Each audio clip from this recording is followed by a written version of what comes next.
Então, quem vos fala é o professor Matflix. Hoje nós vamos resolver o seguinte exercício. Nesta sessão, a sessão 1.1 do livro que estamos estudando, discutimos os exemplos de funções cotidianas, a população em função do tempo, o custo da franquia postal em função do peso, a temperatura da água em função do tempo. Dê 3 novos exemplos de funções cotidianas que possam ser descritas verbalmente. O que você pode dizer sobre o domínio e a imagem de cada uma dessas funções? Se possível, esboce um gráfico para cada uma delas. Alguém sabe o que esse exercício está pedindo para a gente fazer? Já sei! Ele quer que a gente descreva verbalmente 3 tipos de funções, esboçando seus gráficos e dizendo quais são os domínios e imagens envolvidos em cada caso. Isso mesmo, Larissa! Vamos começar com o exemplo da lâmpada incandescente. O gás dentro dela está sujeito a uma certa temperatura e a uma certa pressão. As nossas variáveis são T e P. Agora, vamos aumentar a temperatura do filamento progressivamente. O que acontecerá com a pressão do gás dentro da lâmpada com esse aumento da temperatura? A pressão também irá aumentar e, eventualmente, a lâmpada irá se partir. Assim, nosso primeiro exemplo é a pressão de um gás como função de sua temperatura. Como a pressão aumenta na mesma proporção que a temperatura aumenta, podemos descrever verbalmente nossa função dizendo que a pressão é diretamente proporcional à temperatura. Essas são grandezas diretamente proporcionais. Grandezas diretamente proporcionais podem ser representadas matematicamente por um quociente que permanece constante e positivo. Vamos ver por que isso faz sentido? Para o nosso caso, temos P sobre T igual a alfa, que é a chamada constante de proporcionalidade. Se dobrarmos o valor da pressão P, a temperatura tem que dobrar também de valor a fim de manter o quociente igual a alfa. Logo, a nossa função pode ser escrita matematicamente como P sobre T igual a alfa, ou, de um jeito mais familiar, P igual a alfa T. Qual é a cara dessa função? É essa aqui. Para cada aumento em T, temos um aumento correspondente em P. Percorrendo o eixo horizontal, percebemos que o gráfico só faz sentido para temperaturas maiores ou iguais a zero, pois T está sendo medida em kelvins e a origem, nesse caso, é o zero absoluto. Assim, o domínio de nossa função é o conjunto dos T pertencentes aos reais, tais que T é maior ou igual a zero. Fazendo o raciocínio análogo para o eixo vertical, percebemos que a pressão assume valores maiores ou iguais a zero. Assim, o conjunto imagem de nossa função é formado pelos valores de P pertencentes aos reais, tais que P é maior ou igual a zero.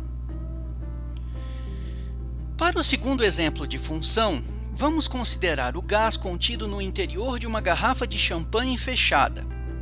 O problema pediu funções cotidianas, e é claro que champanhe não faz parte do cotidiano de qualquer um, mas vamos fingir que a gente tem champanhe todo dia, correto? O gás no interior da garrafa encontra-se a uma certa pressão e ocupa um certo volume. Nossas variáveis são a pressão P e o volume V.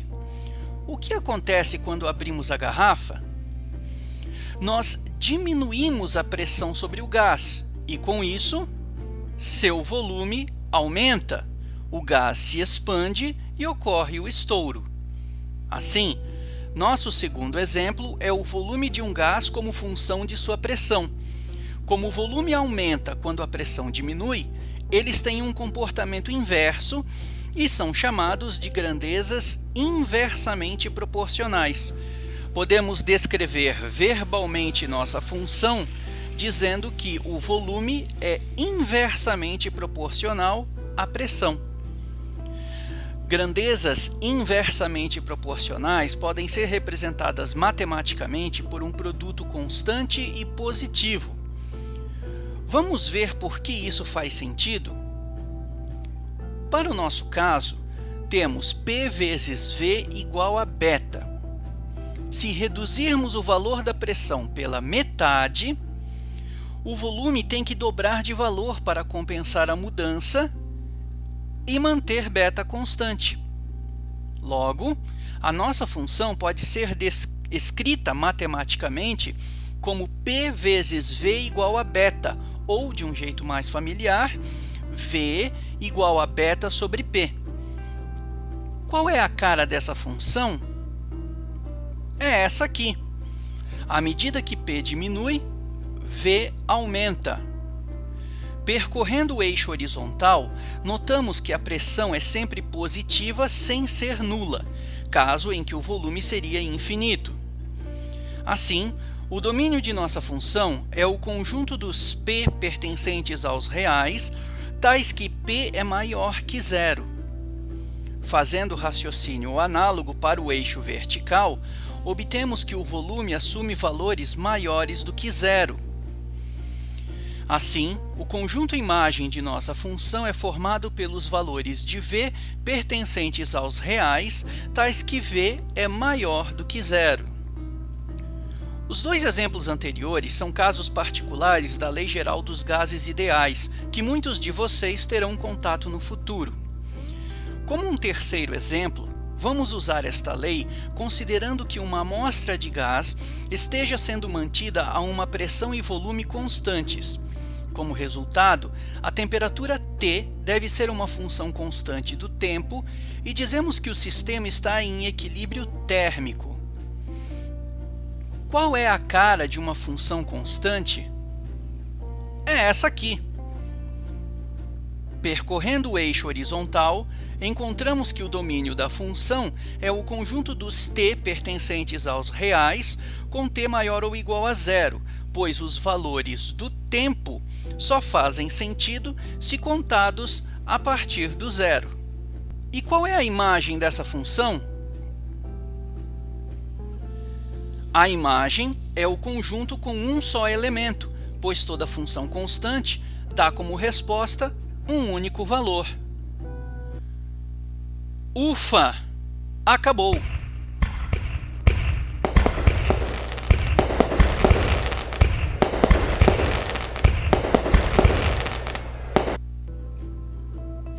Repete, prof.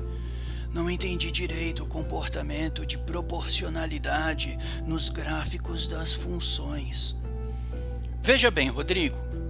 No primeiro exemplo, tínhamos a pressão P como função da temperatura T do gás dentro da lâmpada. Inicialmente, esse gás possuía uma certa temperatura e uma certa pressão. Quando aumentamos a temperatura dentro da lâmpada, a pressão do gás, proporcionalmente, também aumentou, causando a ruptura do vidro. No segundo exemplo, tínhamos o volume V como função da pressão P do gás dentro da garrafa de champanhe. Inicialmente, esse gás possuía uma certa pressão e um certo volume. Quando diminuímos a pressão abrindo a garrafa, o volume do gás proporcionalmente teve que aumentar, causando o estouro. Deu para entender? Entendi! Duas grandezas são diretamente proporcionais quando podem ser representadas por um quociente constante e positivo, de modo que, quando uma aumenta, a outra tem que aumentar também. Duas grandezas são inversamente proporcionais quando podem ser representadas por um produto constante e positivo, de modo que quando uma diminui, a outra tem que aumentar. Perfeito, Luciana! Vai daí, Rogério! Resumindo, uma função do tipo y igual a αx com α maior que zero representa grandezas diretamente proporcionais. Quando x aumenta, y também aumenta. Uma função do tipo y igual a beta sobre x com beta maior que zero representa grandezas inversamente proporcionais. Quando x aumenta, y tem que diminuir. Então, o que achou do nosso vídeo? Se você gostou, dá seu like e se inscreve no canal. Se você acha que esse vídeo pode ajudar outras pessoas, compartilhe nas suas redes sociais. E não se esqueça, como o professor Matiflix em ação, ficar parado não é uma opção.